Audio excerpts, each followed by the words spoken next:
Welcome to the Human Capital Innovations Podcast. We're your source for personal, professional, and organizational growth and development, where we share original research, explore industry trends, and interview executives and thought leaders from across the globe. We hope you join us often for practitioner-oriented content around all things related to leadership, HR, talent management, organizational development, and change management. Maximize your personal and organizational potential with Human Capital Innovations Podcast.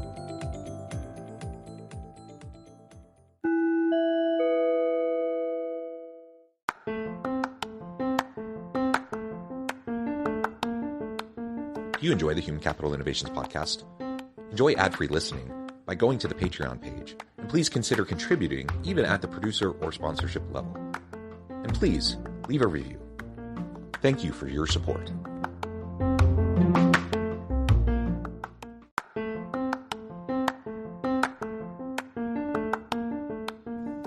Welcome to the Human Capital Innovations Podcast. In this HCI Podcast episode, I talk with Palena Neale about networking for career advancement and building your influence.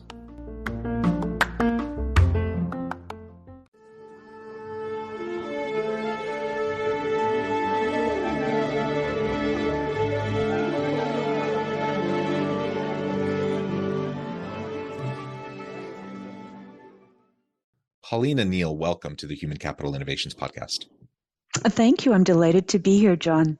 Yeah, it's great to be with you. You're joining us from Paris, France. I'm south of Salt Lake City in Utah. So it's morning for me. It's getting into the evening for you. Today, we're going to be talking about networking for career advancement and building your influence.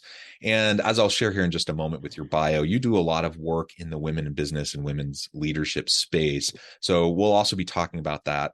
About this topic from that kind of a perspective as well, because of course it's applicable to anyone. Everyone needs to be doing these things, but I think it's especially important for women in the workplace to proactively go about building their networks and developing their own career pathways to achieve the goals that they have, because we know sometimes there are structural disadvantages in place that make it a little bit harder, and so we want to do whatever we can to build a scaffolding around those structural disadvantages to provide more opportunity.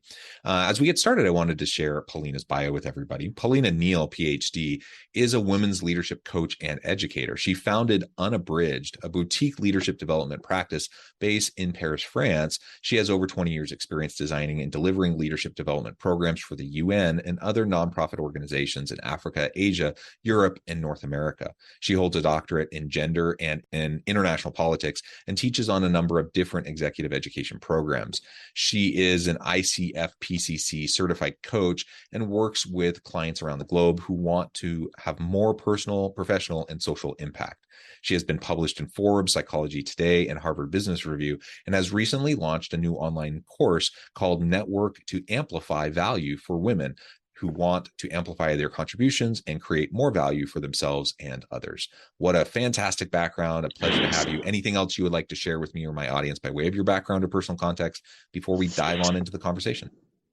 Well, again, thank you. I'm delighted to be here. Maybe just an additional share. I think, as you rightly point out, I do work in the women's leadership space. However, as you pointed out, this is applicable to anyone. And I want to flag that this is particularly important for introverts, people of certain cultures, and of course, people of certain genders. So it's, and if you're ticking all three of those boxes, it becomes even more critical. So maybe just, mentioning that as well. Yeah, I think that's a super important reminder. And I'm excited to just dig into this now. So why don't you start by telling us a little bit more about your approach to networking? I know networking is not something a lot of people get a little bit nervous and have anxiety around it. The whole idea of going out and networking is not something they love. So how do we start to reframe that and think about networking for career development, in a more positive light? Oh, thank you. I mean, absolutely. And I want to start off by saying too, I am an introvert. So this isn't something, I'm not coming at this from the lens or the personality of an extrovert. I feel like I really know firsthand how difficult this can be. So I feel that one of the best ways that we can start to look at this differently, to think about this differently, is to really maybe take a step back and look at what do we need, or what do we mean by advancement in leadership? And I think that sometimes we need to remind ourselves that advancement means that we need to make ourselves and our work visible. And a lot of times people will come to coaching or to trainings with this belief, and sometimes I call it an unhelpful gender myth around, my work will speak for itself. Now, fair enough, this was a success strategy that usually served us well when we were in school and even in university. You did good work, you got good grades. It was more or less that simple. That said, organizational life is so much more complicated, and we really need to be able to have the skills and the tools to be able to navigate that. And that means making yourself and your work visible. So I think that, understanding the context that we're operating in is really important. I also think it's really important, when we're thinking about leadership, to have a holistic understanding of what that means, whether we're thinking about leadership in terms of delivering results. It's also about, creating high performing teams, meeting people, leveraging relationships, creating relationships, nurturing talent. It's also about gathering intel so that you can make data informed decisions. And that's not just reading reports, that's also talking to people, gathering information. Leadership is also about creating healthy and inclusive cultures. And to do that, that's about engaging in relationship building. And then delivering results. As a leader, you don't do that alone. You do it through other people. So leadership is all about being in relationship. It's really, in my view, a contact sport. So I think when we start to understand, what we need to do to advance and what leadership is, we can start to understand that there's some very good reasons why we want to do this. We're not doing it just for the sake of doing it.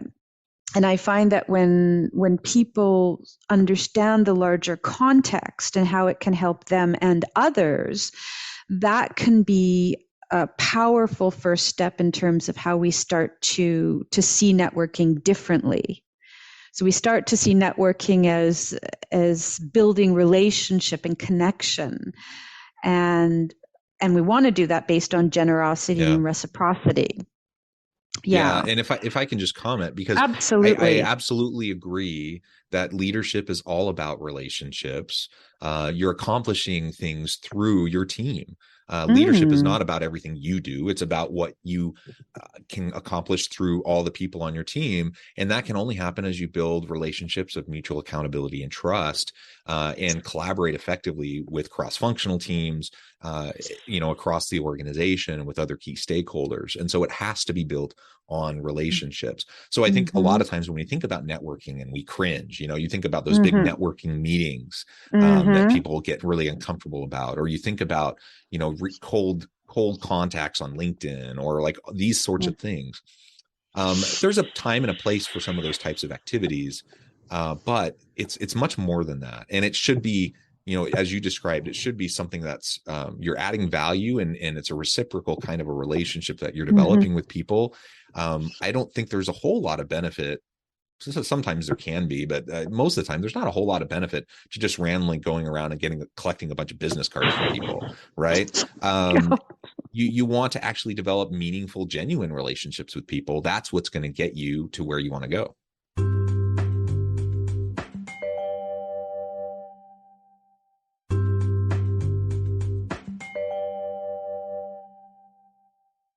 Absolutely, John. And there's so, like you say, you want it to be meaningful. You want it to be reciprocal. I always feel it should be based on generosity. But as you mentioned, we have this notion, almost a collective conceptualization of networking in that traditional sense, which has a really bad rap. A lot of people think it's sleazy. They cringe. Those large events where you're trying to give out 100 business cards, and people are looking over your shoulder in terms of how to get to the next person. So there's a lot of negativity associated with that. So I think what's very important is we spend some time reflecting on, what are your challenges? What is holding you back from networking?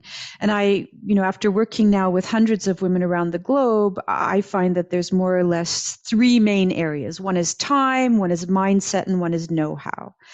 Now, I find that if you actually work on the mindset, the other two almost take care of themselves. So, the time, not enough time, but like I said, it's usually masking something else. The mindset is this, like you rightly pointed out, those images we have of those large networking events. It's sleazy, it's transactional. I don't like doing it. And then a lot of people feel that they just simply don't know what to do. So it's important to pay attention to that. And like I said, I usually start, depending on where people's why not lands, we usually try and do some sort of a reframe. And I have a simple 3R reframe plan. And what we start to do is we start to examine those limiting beliefs that somebody might hold around networking. What is it you think about, when you hear the word networking, et cetera? Spend some time in that, and then, think about somebody who does networking well. And there you start to at least balance out your view of what networking might look like to you. The next thing we want to do is we really want to think about reclaiming the value of reciprocity. Now, networking was never intended to be one-sided, but somehow along the way, it became very one-sided and almost feels transactional. So, what would it feel like if you started to think about your networking in the context or led by the value of reciprocity? And then we also want to think about or recognize our contribution. What do we bring to the relationship? How can you help? And so when you start to think about it like this, you can actually start to reframe, maybe even replace the limiting view of networking that you had, or at a very minimum, you can update your conceptualization of networking to something more useful that's going to serve you and also be more useful for you. So that's one thing you can do, for example, to start to change how you think of networking. Yeah, I like the mindset shift idea. I think in many aspects of life, we need to practice some self-reflection and go through the process of shifting mindsets and just having a new paradigm in how you look at the world. And I think that applies here too, right? So you've talked about maybe a mindset shift around what we even mean by career development, career advancement in the first place. What are, being really clear about what our career goals are, and how they relate to other life goals and other aspects, holistically of us as a person as we move forward. I think that's important and often requires a reframing, because we get so often caught within kind of the broader social narratives and norms and values of society as a whole, saying these are the things you should be doing. This is the path you should be taking. And that may work for some people. It may not work for you. You may have your own distinct path. And so just being very clear about what advancement means for you, and how it connects back to your core values is super important.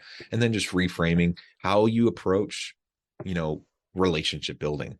So if we want to take networking, if networking is a dirty word to you, then let's remove it. And let's talk about relationship building, right?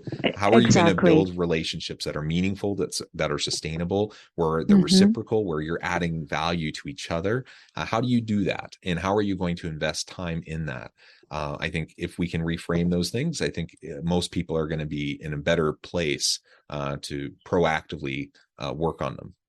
Absolutely. And I just want to circle back to what you said. That's another really important point you mentioned about making sure that we are mindful of what our goals are, our career goals, or maybe the contribution we want to make, and linking your network, making sure that it's aligned with that, so that you understand why you're doing this. If you're, for example, you're interested in making a career move, maybe to a new organization, or a new function, you understand what that goal is, and then you can start to identify how making connection and building connection can help you achieve that. Or maybe it's even broader when you're thinking about the contribution you'd like to make in the world, thinking about that and then thinking about, well, how can connection and building meaningful relationship help you contribute more? So that point about linking this back to or situating it in your larger purpose, I think is very important. And those are different strategies that help you reframe how you think about networking. Yeah, excellent. And all of this then helps you to build those relationships of mutual accountability and trust with your team, with other key individuals and cross-functional teams across the business, with other key stakeholders, with suppliers, with buyers, whatever you're talking about, it helps you to build those relationships. And you never know. I mean, you don't know how long you're going to be with your current company. And so you may plan on being there for 10 years or for the rest of your career, or you might be gone tomorrow. You never know. And things can happen almost seemingly overnight sometimes. And major disruptions can occur. You may, things that are important to you today may not be as important to you in 5 years. And so you may shift your own kind of values prioritization over time throughout your life and throughout your career. So we always want to make sure that we're building multiple pathways in different directions to keep doors open for us.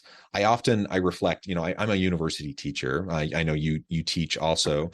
I often tell my students, I'm older than most of my students. I do have non-traditional students that sometimes take my courses, or exec ed. I have older people that are in those programs. But the kind of the average university student, they're much younger than me. I'm further in my career, etc. But I always tell them, I'm like, I want to stay in touch with you. You're going to leave here. You're going to go off, start your career. You're going to go in different paths. I might be at this point in time, I might be ahead of you, quote unquote, ahead in my career just because I've been at it longer. But 10 years from now, who knows? I love being a professor. So I hope I'm still a professor, but who knows? And maybe I'm going to come to you for a job someday, right? Absolutely. So I want to keep those relationships going and sustain them over time. And the same thing, for whatever organization we happen to be in, you never know when that person that you used to work with who has left for another company in a couple of years from now, you might want to go work with them or for them or whatever. So keep those relationships alive. Absolutely. And there are so many different things that you can do that are really almost like the low-hanging fruit. It doesn't networking, a lot of times people associate it with an event, but networking is much more of a state of mind and a practice. And what we really want to be thinking about is how can I actually intentionally design my practice in a way that's aligned with my personality, my goals, and my values, so that I can achieve my goals and also contribute in a way that's important for me. So there's a lot of agency too when you start to take charge, to choose how to engage in your practice. And I always encourage people to find what works for them. So, we talk about different kinds of strategies. Maybe one is about building your expertise or sharing your expertise, which are two great strategies, or, looking inside and outside your organization for opportunities, speaking or gathering events. There's many different things that you can do, but what's important is you identify what's going to work for you. If you happen to be a very strong introvert and the idea of running a workshop is overwhelming, or even attending a conference, then maybe you start with something small. But the point is that there are things, it doesn't have to be all or nothing. What we want to try and do is find out what's going to work for you, and then identify specific behaviors and actions that you can take that are going to get you closer to building those relationships, whatever that might mean for you at a given point in time.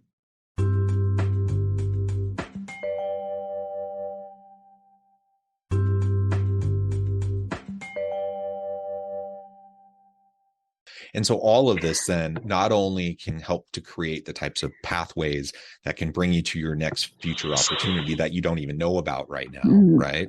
But they can also help you to build your network of influence, whether it's in your current job or future opportunities. I often tell either it's people if I'm coaching them or students that are in my classes or participants in workshops, I often talk about, the things that I have done, oftentimes a decade or more ago, have laid the groundwork for things that I'm doing today. So the successes I'm having now, the opportunities I'm having now, they haven't just magically occurred. Now, sometimes there are things that bubble up and you're like, oh, that's fortuitous, whatever. But oftentimes it's been systematic effort over time for years, sometimes decades, that then will open doors and create opportunities for those future things that you want to try to do or pivots you want to make in your career. So most of the successes that I have today, I can map back. If I take the time and reflect on it, I can map them back to other decisions that I've made over time for many, many years, and those interactions, those relationships that I built. And so we don't want to shortchange our future selves by not putting in the time and the effort today to start to build that influence. Absolutely. And I think just building on what you said, not only are you possibly advancing your career, you have the opportunity to help others advance. The more you have, particularly as a manager or a leader, the more you're able to extend to your direct reports. You can also mentor, you can serve as an ally. So you're not just advancing your career, you're advancing careers, yours and others. You also, when you're doing this, you get to contribute. You can accomplish, you can contribute more because you have a wider range or a pool of people, partners, opportunities, which is wonderful that you can tap into, and then you have their networks as potential areas that you can also explore as well. You can also access more support and also give more support. It also, as you talked about earlier, it also activates creativity and innovation. It advances learning and growth, which you see and you experienced yourself in your journey, and certainly I have too. And then it also allows us to amplify our voice, which is a form of building influence. Now, I like the idea of amplifying our voice as well, because I think it's also about, sharing what's important, what you want to share as part of your self-actualization journey, or maybe your professional goals. It's also energizing, and it creates this sense of belonging. And then also very practically, you can build your reputation and also build your thought leadership. So it's very, there's that very pragmatic side as well as part of building your influence. So a lot of opportunity. And I think that sometimes because there's so much negative association with the word, and that's why I like to, interchange. It's about building relationship, making connection, and, networking. Or the concept formerly known as networking, if I do a kickback to Prince. So I think that it's really important that we not throw the baby out with the bathwater here. If, like you said, if it's a term that is unpalatable to you, use a different one. But the point is what you really want to do is make sure that you engage in building these relationships and nurturing the relationships. And as you said, you can actually trace back many of your successes to prior relationships you've had. So we want to be mindful of that and really, again, design something that works for us. And there's a lot of option out there to do that. Yeah, very well said. Palena, this has just been a really great conversation. I note the time. I need to let you go here in just a few minutes, but before we wrap things up for today, I wanted to give you a chance to share with the audience how they can connect with you, find out more about your work, your team, and then give us the final word on the topic for today. Okay, well, if people would like to connect with me, I think the easiest place to find me is on my website, which is www.unabridgedleadership.com. And that's one word, unabridged leadership. It's about bringing your whole self as a leader. And I have many free downloads and resources that I encourage people to check out. I think in terms of a final word, I think it's important that we view networking as a state of mind. It's something that we can develop. It's a practice. It requires nurturing and attending to, like any other practice. We can do that through some mindful preparation. And that often is very good practically speaking, for people who feel uncomfortable networking in terms of calming your nerves and actually preparing you for different encounters. And I think it's also really important, I would want to say, to make sure that we exercise self-care in the process, especially for introverts and people who actually find this difficult. You know, it's important to manage our energy.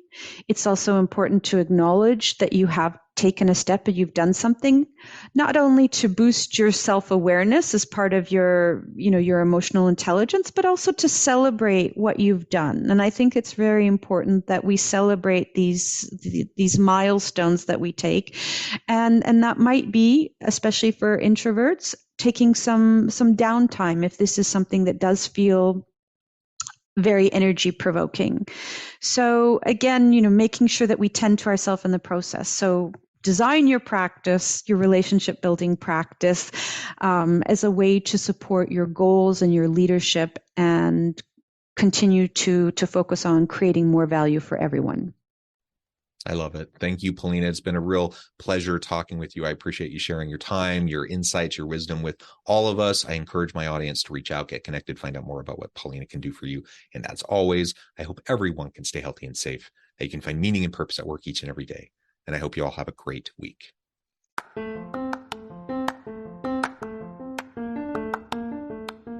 you enjoy the Human Capital Innovations podcast?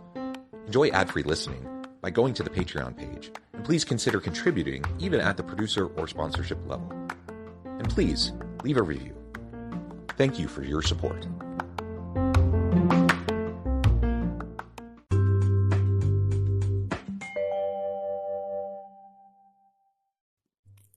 Thanks again for joining us for this episode of the Human Capital Innovations podcast. I hope you stay healthy and safe and that you have a great week.